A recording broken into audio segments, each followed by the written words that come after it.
Assalamualaikum warahmatullahi wabarakatuh. Hari ini ketemu sama Ibu Siti Zubaida, guru mata pelajaran kimia di SMA Islam An-Nizam, Medan. Gimana kabarnya anak-anak Ibu semua? Semoga kita semua selalu sehat dan selalu dalam lindungan Allah Subhanahu wa Ta'ala. Jadi hari ini kita akan belajar kimia yang pastinya sangat seru untuk dipelajari. Oke, jadi hari ini kita akan membahas materi baru, masih berhubungan dengan materi yang sebelumnya, ya.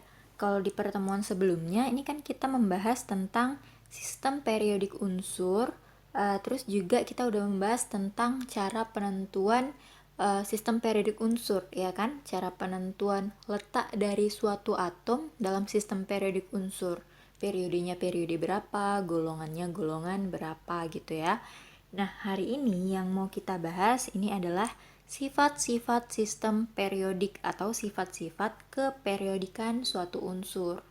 Gitu. Jadi, unsur-unsur yang ada di tabel periodik unsur ini ternyata memiliki beberapa sifat yang sifatnya nanti umum ya. Kira-kira sifat apa aja yang mau kita bahas? Nanti di sini yang mau kita bahas ini ada 4 sifat keperiodikan. Gitu. Kira-kira apa aja? Kita lihat sama-sama. Sifat yang pertama itu adalah jari-jari atom. Jari-jari pasti udah pernah dengar ya istilah jari-jari ya kan? Jari-jari jari-jari roda, terus jari-jari lingkaran gitu ya. Kalau kita perhatikan yang namanya jari-jari itu pengertiannya apa? Kalau kita lihat dari lingkaran nih, jari-jari itu ini kan jarak dari titik pusat lingkaran ke luar lingkaran, ya kan? Nah, di atom juga ada yang namanya jari-jari, disebutnya jari-jari atom. Pengertiannya juga hampir sama, yaitu jarak dari inti atom, di mana inti atom ini kan merupakan pusat dari suatu atom ya. Jarak dari inti atom ke kulit terluar dari atom tersebut. Ini pengertian dari jari-jari atom, ya kan? Nah, kalau kita lihat dari tabel periodik unsur, di sini kan ada yang namanya golongan, ada namanya periode ya. Yang ini golongan, yang ini periode, ya kan? Nah, kalau misalnya dilihat dalam satu golongan dari atas ke bawah, di sini katanya jari-jari atomnya ini dia akan semakin besar. Jadi dari atas ke bawah dalam tabel periodik unsur, bila dia terdapat dalam satu golongan, dari atas ke bawah ini jari-jari atomnya akan semakin besar. Artinya apa, Bu? Artinya jari-jari atom yang ada di periode pertama, berarti yang di sini nih, kalau misalnya kita ambil di golongan 1, ya kan? Berarti yang periode pertama ini punya jari-jari yang paling kecil, ya kan? Terus yang kedua, periode yang kedua ini akan punya jari-jari kedua lebih kecil, lebih besar dari jari-jari atom di periode pertama, ya kan? Kemudian jari-jari atom di periode ketiga di golongan 1 juga ini akan punya jari-jari atom ketiga lebih besar, ya kan? Kemudian yang paling bawah berarti di sini, ya kan? Ini kan periodenya paling besar nih, periode ke-7, ya kan? Berarti dia punya jari-jari atom yang paling besar. Gitu, oke? Jadi kalau misalnya dalam satu golongan jari-jari atom semakin ke bawah ini akan semakin besar. Kok bisa, Bu? Kalau misalnya kita analogikan nih, nggak kita analogikan sih, kita lihat setiap atom di penentuan periodenya. Kemarin kan kita udah belajar ya penentuan periode, di mana periode ini ditentukan dari kulit atom, ya kan? Kulit terluar atom itu kulit nomor berapa, itulah periodenya, ya kan? Kalau periode pertama berarti kulit atomnya itu cuma 1. Kalau misalnya kita gambarkan nih ada atom, ya kan? Dia punya 1 kulit. Nah, berarti jari-jarinya ini kan nggak terlalu besar ya, kecil dia. Kenapa? Karena jarak dari inti atom ke kulit terluarnya ini kecil, jaraknya nggak terlalu jauh gitu. Kalau misalnya di periode kedua berarti kan kulitnya ada 2, ya kan? Nah, kalau kulitnya ada 2, berarti kan otomatis jarak dari inti atom ke kulit terluarnya ini kan makin jauh gitu. Artinya apa? Jari-jari atomnya juga akan semakin besar gitu. Nah, terus kalau misalnya dia berada di periode ketiga, berarti kan dia punya 3 kulit, ya kan? Nah, kalau dia punya 3 kulit, otomatis semakin besar juga lah jari-jari atomnya, gitu, oke? Nah, kalau semakin besar jari-jari atomnya berarti sesuai ya, dia semakin ke bawah, semakin besar periodenya, maka jari-jari atomnya juga akan semakin besar. Gitu, dia itu penjelasannya ya. Nah, terus kalau misalnya dilihat dalam satu periode ke samping ya, berarti kalau dilihat ke samping nih, jari-jari atom dari kiri ke kanan ini akan semakin kecil. Gitu. Jadi dilihat dari satu periode dari kiri ke kanan, dia akan semakin kecil jari-jarinya. Kok bisa, Bu? Kalau kita lihat kemarin kita udah menentukan cara penentuan golongan ya. Kalau misalnya kita ambil nih periode ketiga, sama-sama periode ketiga di golongan 1A, ya kan? Ini kan punya 1 elektron berarti. Itu kemarin cara penentuan golongan ya. Kalau misalnya dia elektron valensinya atau elektron di kulit terluarnya itu 1, berarti dia golongan 1A, ya kan? Terus kita ambil juga yang satu periode, berarti tetap di periode ketiga juga, tapi kita ambil di golongan 7A. Nah, kalau kita ambil golongan 7A di periode ketiga, berarti dia punya elektron valensi 7 ya, karena kan dia golongan 7A, ya kan? Berarti elektron di kulit terluarnya ini ada 7, gitu. Nah, kalau misalnya sama-sama periodenya 3, berarti kulitnya sama-sama 3 ya. Tapi yang golongan 1A, elektron di kulit terluarnya cuma 1, sedangkan yang di kulit ketiga untuk golongan 7A ini ada 7, maka elektron ini kan muatannya negatif ya. Sedangkan inti atom ini kan ada muatan positifnya, ada proton di situ. Artinya apa? Artinya antara elektron dengan inti atom ini ada gaya saling tarik-menarik gitu. Jadi ada gaya tarik inti di situ. Kalau misalnya yang elektronnya 1, ini kan ada daya tariknya sendiri ya. Dan daya tariknya itu cuma berlaku untuk yang 1 elektron. Kenapa? Karena cuma ada 1 elektron di kulit terluarnya untuk yang golongan 1A, ya kan? Nah, kalau yang untuk golongan 7A, ini kan ada 7 elektron di kulit terluarnya. Artinya apa? Artinya gaya tarik ke intinya ini lebih besar 7 kali, ya kan? Nah, kalau gaya tariknya ke inti lebih besar 7 kali, artinya apa? Artinya kulit terluar dari atom tersebut yang ada di golongan 7A tadi, ini kan lebih tertarik mendekati inti, ya enggak?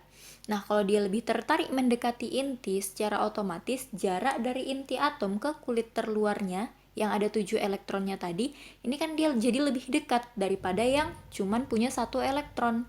Gitu. Nah, kalau misalnya jaraknya lebih dekat, berarti otomatis jari-jari atomnya ini akan lebih kecil, gitu dia. Jadi itu alasannya kenapa kalau misalnya kita lihat dalam satu periode dari kiri ke kanan, ini dia akan semakin kecil jari-jari atomnya. Analoginya gini, misalnya kita lagi jemuri pakaian nih, ya kan?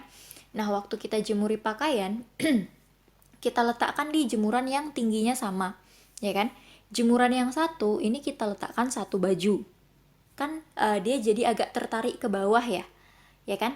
Nah, terus di jemuran yang satunya ini kita letakkan 5 baju, gitu. Nah, kalau kita lihat antara yang satu baju dengan yang 5 baju, jemurannya ini lebih tertarik kemana jemurannya? Kira-kira tali jemurannya itu lebih dekat ke tanah, itu yang mana? Yang 5 kah bajunya atau yang satu bajunya? Pasti yang 5 ya. Kenapa? Karena lebih berat. Artinya apa? Daya tarik gravitasinya ini kan lebih berat yang 5, lebih besar yang 5, ya kan? Maka jarak antara tanah dengan jemurannya ini kan lebih kecil yang 5 pakaiannya, ya kan, daripada yang 1, gitu dia. Jadi itu analoginya seperti itu, gitu. Semakin banyak elektron yang ada di kulit terluarnya, gaya tarik intinya ini akan semakin besar, maka kulit terluarnya ini akan semakin dekat ke inti, gitu dia. Oke, jadi itu tadi untuk jari-jari atom, bisa dipahami ya. Selanjutnya di sini ada yang namanya energi ionisasi. di mana energi ionisasi ini merupakan energi yang diperlukan suatu atom dalam wujud gas untuk melepas elektron. Jadi atom-atom itu dia bisa melepas elektron, bisa juga menerima elektron ya. Kalau dia melepas elektron itu dia membentuk ion positif, kalau menerima elektron membentuk ion negatif gitu. Nah, energi ionisasi katanya kalau misalnya kita lihat dalam tabel periodik unsur, dalam satu golongan katanya dari atas ke bawah, ini dia energi ionisasinya akan semakin kecil gitu, oke? Nah, kenapa semakin kecil, Bu? Gini, kalau misalnya kita lihat, katanya kan energi ionisasi ini energi yang diperlukan suatu atom untuk melepas elektron, ya. Nah, kalau misalnya nih, kita ambil aja contoh di golongan 1A, ya kan? Periode kedua, berarti kulitnya ada 2 ya. Kalau kulitnya ada 2, berarti elektron di kulit terluarnya, ini dia kan tadi 1 ya, karena dia golongan 1A, ya kan? Nah, kulitnya cuma 2 nih. Berarti gaya tarik ke intinya kalau cuma 2, berarti kan dekat tuh agaan sama inti atom ya. Gaya tariknya kira-kira besar atau kecil? Seharusnya lumayan besar ya. Kenapa? Karena agak dekat ke inti. Gaya tarik ke intinya kan jadi lebih besar. Kalau dibandingkan sama yang periode 5, ya kan? Berarti kalau periode 5 dia elektron terluarnya ada di kulit kelima, ya kan? Nah, kalau kita bandingkan elektron yang ada di kulit kedua dengan elektron yang ada di kulit kelima, kira-kira gaya tarik intinya lebih besar yang mana? Kalau misalnya jumlah elektron yang ada di kulit terluar ini sama-sama 1 ya. Nah, berarti kan lebih kuat gaya tarik ke inti yang ada di kulit kedua, ya kan? Kenapa? Lebih dekat dengan inti, jadi pasti dia lebih tertarik, ya kan? Sedangkan yang di kulit kelima ini kan jauh dari inti, berarti gaya tariknya ini lebih kecil, ya kan? Nah, untuk melepaskan elektron, kalau misalnya gaya tarik intinya ini semakin besar, otomatis untuk melepas elektron ini kan akan semakin sulit, ya kan? Sama seperti magnet. Kalau misalnya kita dekatkan magnet, sesama magnet nih kita dekatkan, kalau misalnya mau kita lepaskan, ini kan agak susah, ya kan? Agak berat.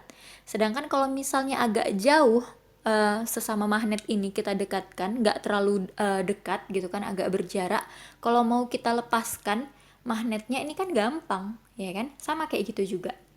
Jadi kalau misalnya gaya tarik ke inti ini semakin besar, otomatis sulitlah elektron dilepas, ya kan? Sedangkan kalau misalnya gaya tarik inti ini semakin kecil, berarti otomatis elektron akan lebih mudah dilepas, gitu. Nah, makanya di sini katanya kalau misalnya dalam satu golongan dari atas ke bawah ini akan semakin kecil energi ionisasinya. Kenapa? Semakin ke bawah kulitnya kan semakin besar, ya kan? Berarti kalau kulitnya makin besar, dia makin mudah dilepas. Kenapa? Gaya tarik ke intinya semakin kecil karena jauh dari inti, ya kan? Kalau dia semakin mudah dilepas, artinya energi yang dibutuhkan untuk melepaskan elektron tadi ini kan lebih kecil, ya kan? Daripada yang kulitnya ini sedikit gitu. Kalau misalnya kulitnya sedikit, berarti kan dia dekat ke inti. Berarti otomatis sulit dilepas. Kalau sulit dilepas artinya apa? Energi yang dibutuhkan untuk melepaskan elektron tadi, ini kan dibutuhkannya lebih banyak, lebih besar. Gitu dia. Jadi, dalam satu golongan dari atas ke bawah, itu dia semakin kecil energi ionisasinya. Gitu, oke? Nah, terus kalau misalnya kita lihat dalam satu periode, katanya di sini semakin ke kanan, artinya dari kiri ke kanan ya. Dari kiri ke kanan dia semakin besar energi yang diperlukannya, gitu. Kenapa semakin besar? Gampangnya kayak gini. Kita ambil satu periode, misalnya periode ketiga, ya kan? Periode ketiga kita ambil di golongan 2A. Golongan 2A berarti elektron valensinya itu 2 ya. Nah, kalau misalnya mau kita lepaskan 2 elektron ini, terus kita bandingkan sama yang periodenya sama-sama periode 3 juga, tapi golongan 5A. Nah, di golongan 5A ini kan elektron valensinya 5 nih, ya kan? Kalau misalnya kita mau melepaskan elektron, 5 elektron dengan 2 elektron, kira-kira energi yang diperlukan lebih besar yang mana? Secara otomatis pasti lebih besar diperlukan melepaskan 5 elektron, ya kan, daripada 2 elektron. Kenapa lebih banyak? Berarti energi yang kita perlukan untuk melepaskannya kan juga harus lebih banyak gitu kan, dibandingkan yang 2 elektron. Elektronnya yang mau dilepas cuma sedikit, berarti energi yang diperlukan juga lebih sedikit gitu dia. Oke, itu untuk energi ionisasi. Kita lihat selanjutnya, di sini ada afinitas elektron. Nah, afinitas elektron ini dia kebalikan dari energi ionisasi, di mana afinitas elektron ini merupakan energi yang dibebaskan suatu atom dalam wujud gas untuk menerima elektron. Gitu. Jadi ini energi yang dibebaskan, sedangkan kalau yang energi ionisasi ini tadi energi yang diperlukan ya. Terus di energi ionisasi ini untuk melepas elektron, sedangkan di afinitas elektron dia untuk menerima elektron. Tapi untuk sifatnya ini sama aja. Jadi dari atas ke bawah dalam satu periode, dalam satu golongan, dari atas ke bawah dia akan semakin kecil.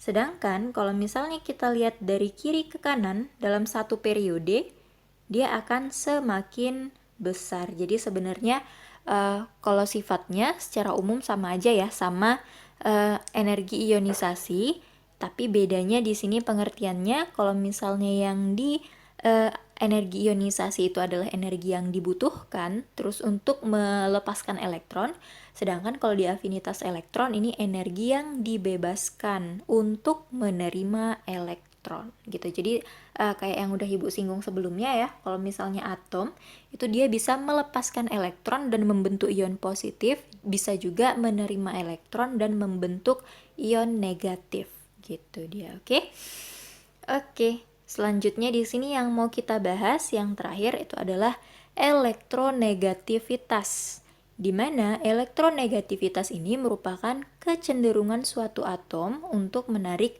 pasangan elektron. Jadi ini lebih ke kecenderungannya ya.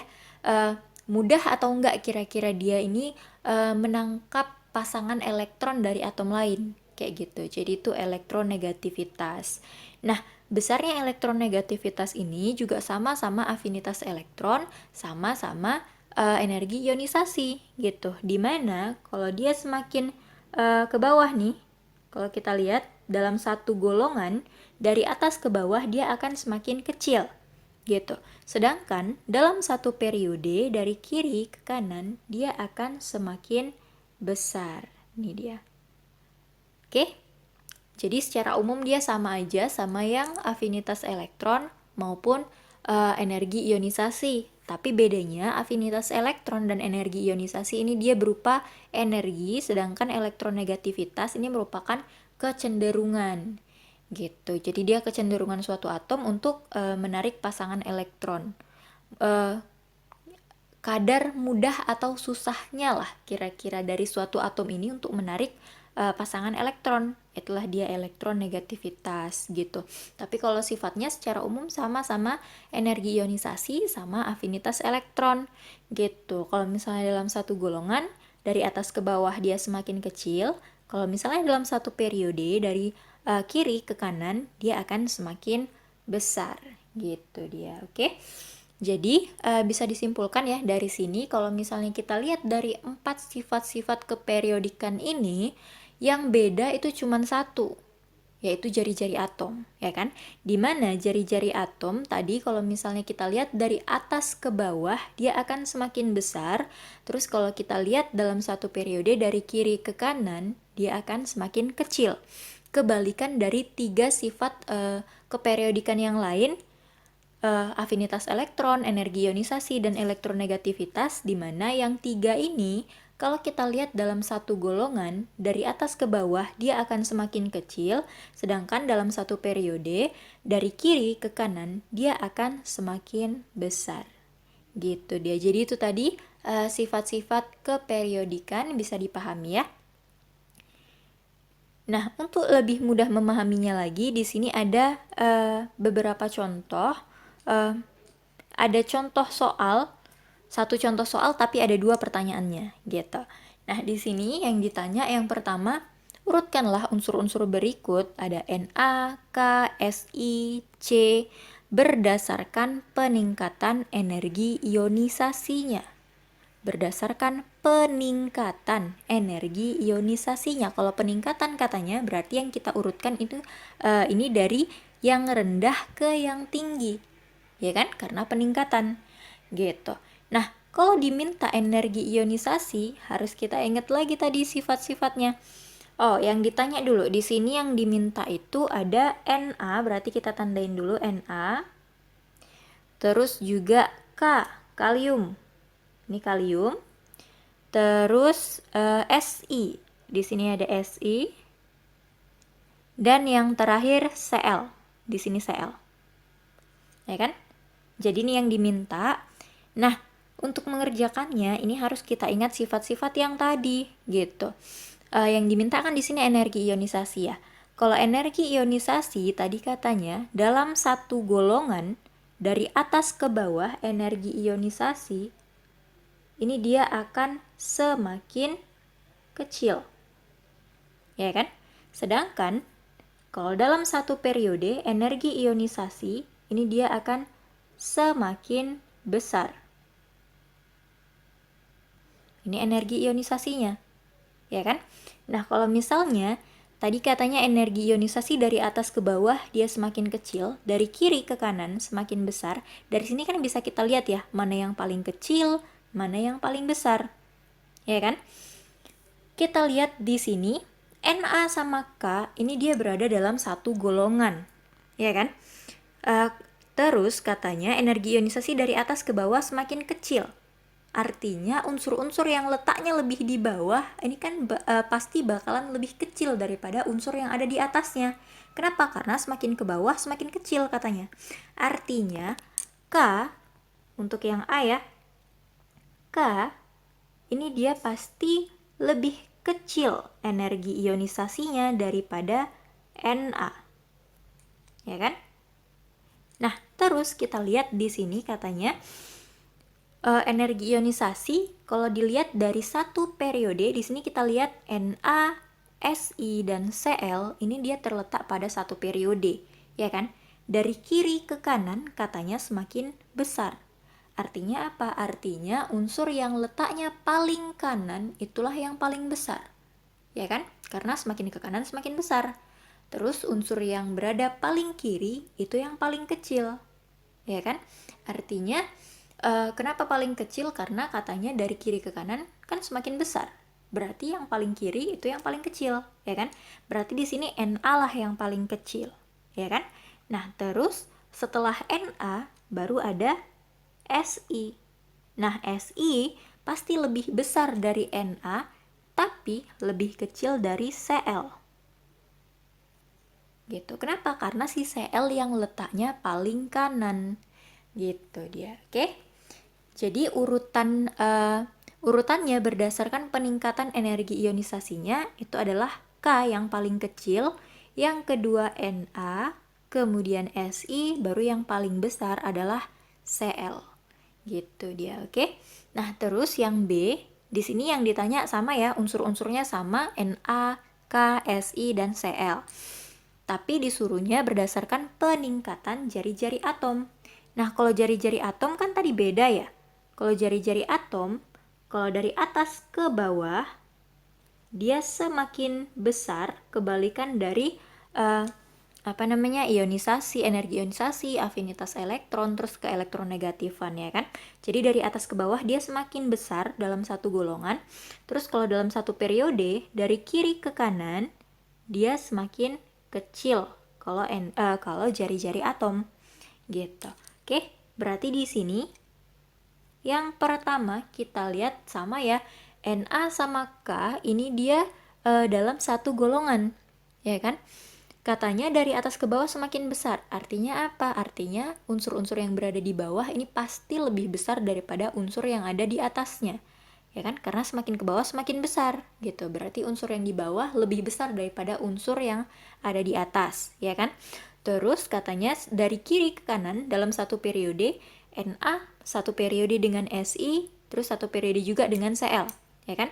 Dari kiri ke kanan ini semakin kecil. Artinya unsur yang paling kanan itu pasti paling kecil, ya kan? Kenapa? Karena dari kiri ke kanan ini semakin kecil gitu. Berarti kan yang paling ujung sebelah kanan dia akan punya jari-jari atom yang lebih kecil. Artinya yang paling kecil di sini siapa? Si Cl. Ya kan? Kemudian baru diikuti dengan Si. Gitu. Kenapa? Karena Si letaknya lebih di kiri dari Cl, ya kan? Kemudian yang ketiga baru si Na. Karena Na lah yang letaknya paling kiri, ya kan? Jadi dalam satu periode itu yang paling besar itu pasti Na, gitu. Oke. Terus setelah Na baru yang terakhir K. Kenapa? K letaknya lebih di bawah daripada Na. Ingat, dia semakin ke bawah untuk jari-jari atom itu semakin besar. Jadi K pasti lebih besar daripada Na, gitu. Jadi ini urutannya untuk peningkatan jari-jari atom, ya. Jadi dari Cl yang paling kecil, kemudian yang kedua Si, kemudian Na, baru yang paling besar jari-jari atomnya adalah K. Gitu dia, oke? Nah, kelihatan beda ya kalau misalnya kita suruh mengurutkan dari peningkatan energi ionisasi dengan peningkatan jari-jari atomnya, gitu. Karena kan tadi juga beda kan, yang sama itu energi ionisasi dengan afinitas elektron dengan keelektronegatifannya, gitu dia. Jadi itu tadi 4 sifat-sifat keperiodikan unsur, bisa dipahami ya. Oke, sekian pembelajaran kita untuk hari ini. Sampai ketemu di video pembelajaran yang berikutnya. Jangan lupa like, komen, dan share video ini. SMA Islam An-Nizam, unggul, cerdas, Islami. Assalamualaikum warahmatullahi wabarakatuh.